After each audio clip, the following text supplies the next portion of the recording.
Olá, sejam todos bem-vindos. Estamos na 7ª aula do curso Literatura, a Escrita como Criação, parte do curso maior Memórias Construídas Online 2, promovido pela Via Cultural com apoio do PROAD.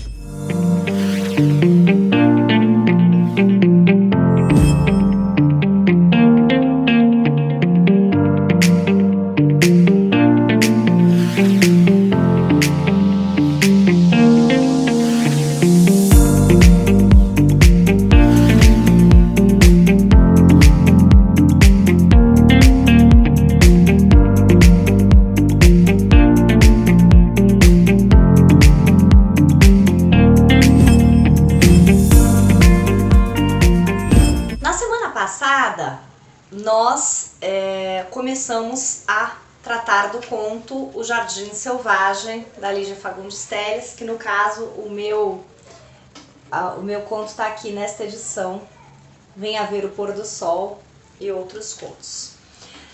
E eu li com vocês aquele trechinho inicial, né, em que nós temos a fala do tio Ed comparando a personagem Daniela a um jardim selvagem. Eu explorei bastante essa ideia, né, dessa contradição presente na noção de um jardim que é selvagem. Se a gente prossegue na leitura do conto, espero que vocês tenham conseguido fazer a leitura dele, né? Se a gente prossegue na leitura do conto, a gente vai vendo que a narradora é mesmo uma menina, ela mora com a tia Pombinha. Nós não temos nenhum elemento no decorrer do conto que fale do pai dela, da mãe dela, nada. Nós sabemos, não temos informações. O que nós ficamos sabendo é que ela mora com essa tia, porque inclusive é a tia que vai colocá-la para deitar. Então, logo depois que teve aquela conversa em que o tio Ed não explicou para a narradora, né, o que é um jardim selvagem, ele só falou: jardim selvagem é um jardim selvagem, e a menina, bom, né? Então não vou tirar nada daí. Pouco depois, o tio vai embora e a tia Pombinha vai colocar a menina, a sobrinha, para dormir e conversa e começa a expressar para ela, para a sobrinha, as angústias e preocupações que ela está sentindo com relação, primeiro, ao fato de o irmão, o Ed, então aí a gente também já fica sabendo, porque o Ed podia ser tio da menina, mas não necessariamente era irmão da Pombinha, mas são irmãos. Então a gente já fica sabendo que o irmão realmente se casou com a Daniela, e a gente tem essa informação, né? Quando ela fala assim, olha, o Ed casado, imagine, a gente começa, né, a compreender, e ela até parece mentira. Como ela se refere ao irmão? O meu querido Ed, casado há mais de uma semana. Então, a forma como essa personagem se refere ao irmão também é importante. A gente vai vendo pela conversa dela com a sobrinha, ela fala literalmente que ela foi a mãezinha desse irmão quando a mãe deles morreu. Então o Ed, a gente já vê que ele é mais novo e que existe uma relação maternal da Pombinha com ele. E aí ela tá assim, por um lado ela tá incomodada porque ele casou e não avisou ninguém, né? Então ela fala, mas por que não me avisou? Ela queria ela ser avisada, né? Cristo Rei. Aí a gente também já vai tendo, ela vai repetir essa expressão várias vezes. Cristo Rei, né? Sempre ela fala, não, mas por que isso, Cristo Rei? Então a gente já tem também a informação de que é uma personagem religiosa, né? Que repete muitas vezes isso. Como é que ele se casa assim, sem participar? Que loucura, né? E a menina a sobrinha vai amenizando. Então, nesse momento inicial do conto, então a gente teve primeiro aquela cena em que estava o Ed, a tia Pombinha e a sobrinha, que é a Ducha, a narradora. Depois o tio Ed vai embora e a gente tem a conversa tia Pombinha com sobrinha, Ducha, quando a sobrinha está sendo colocada para dormir. O que acontece? A narradora, ela nos conta de um jeito que a gente vai vendo este olhar maternal da Pombinha pro Ed e esse exagero, ela assim, muito incomodada, incomodada por não ter sido convidada, incomodada por não ter, de repente, ser informada do nada de que o irmão casou. Então, a narradora vai mostrando e a gente tende a achar, junto com ela, que essa prevenção da Pombinha, da tia Pombinha, com relação a Daniela, a esposa do tio Ed, é bobagem. É só um ciúmes de irmã, né? Coisas desse tipo. A narradora vai até falar que ela sabia, ela já tinha lido numa revista que existe o complexo de irmão com irmã. Então a gente, como leitores, estamos tendo essa história contada do ponto de vista desta sobrinha, e esta sobrinha, além de tudo, tem um olhar bastante perspicaz para a tia, e além de tudo ela vê que assim, essa tia é sovina, ela fala, né, não trouxe o doce, ela estava tão de olho no doce, a menina, e a tia, por que não trouxe o doce? Veio lá conversar, se queria conversar, por que não trouxe esse doce? Mas não, só quer ficar falando, né? Então a gente vai acompanhando e vemos essa personagem pelo olhar da menina, isso é muito importante, né? E aí, o que nos faz tender a não acreditar ou a não levar tão a sério os receios que a tia Pombinha está sentindo. Porque a tia Pombinha fala assim, olha, ele parece feliz, o Ed, né? Sem dúvida, ele parece feliz, sem dúvida. Mas, ao mesmo tempo, me olhou de um jeito... E aí vem reticências. Era como se quisesse me dizer qualquer coisa e não tivesse coragem. Senti isso com tanta força que meu coração até doeu. Então ela é exagerada, né? O coração até doeu dela sentir que o irmão queria falar para ela alguma coisa, mas não conseguiu, não teve coragem. Ela quis perguntar o que foi, Ed? Pode me dizer o que foi, né? Como se ainda nessa relação em que ela é adulta e o Ed fosse uma criança, né? Mas ele só me olhava e não disse nada. Tive a impressão de que estava com medo. Aí a menina fala, mas com medo de quê? Né? E aí a tia Pombinha, ainda na construção desse exagero, ela fala, né? Não sei, mas foi como se eu estivesse vendo o Ed menino outra vez, reforçando esse lado de que ela é a figura maternal para o irmão, né? Aí ela fala, olha, tinha pavor do escuro e ao mesmo tempo construindo a figura do Ed como alguém desamparado, alguém que precisa da proteção dos irmãos, da irmã especialmente, e que não consegue se virar sozinho. O que nos faria pensar o quê? Que ele não teria condições de fazer boas escolhas, porque ele precisava ser protegido, ele estava, né? Só que ao mesmo tempo que a gente vê o Ed dessa maneira, a gente vê, não, mas isso é a tia Pombinha, e olha como ela é exagerada, então isso é bobagem, né? Tinha pavor do escuro, só queria dormir de luz acesa. Papai proibiu essa história de luz e não me deixou mais ir lá fazer companhia. Achava que eu poderia estragá-lo com muito mimo, então também temos essa noção, né? A tia Pombinha mimava o irmãozinho, caçula, né?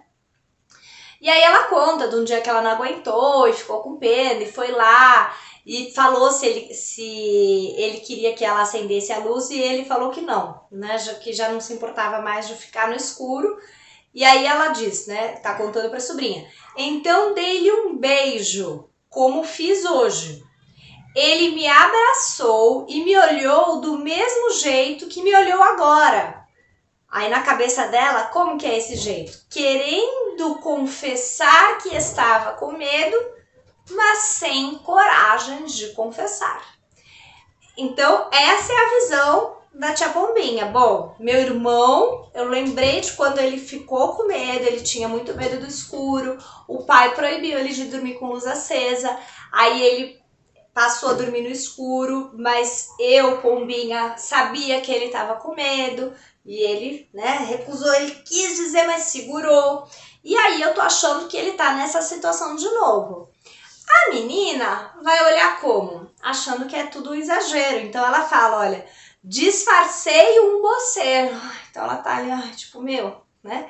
E afastei as cobertas porque já estava transpirando. Quando minha tia anunciava uma história importante, na certa vinha alguma bobagem, sem importância nenhuma. Então a gente, como leitor, é levado a acreditar realmente que tudo isso que a tia Pombinha tá falando é uma fantasia, é um delírio dela, né? Aí ela ainda fala, olha, de resto, tia Pombinha tinha a mania de ver mistério em tudo. Até no nosso limoeiro, que dava às vezes uns limões adocicados. Não passava um dia sem falar nos tais pressentimentos. E a narradora, a escritora, na verdade, coloca pra gente esses pressentimentos em itálico, dando uma ênfase na palavra. Então, o que a gente vai vendo nesse início de conto, né? Nesses trechos que eu estou selecionando para ir vendo aqui com vocês.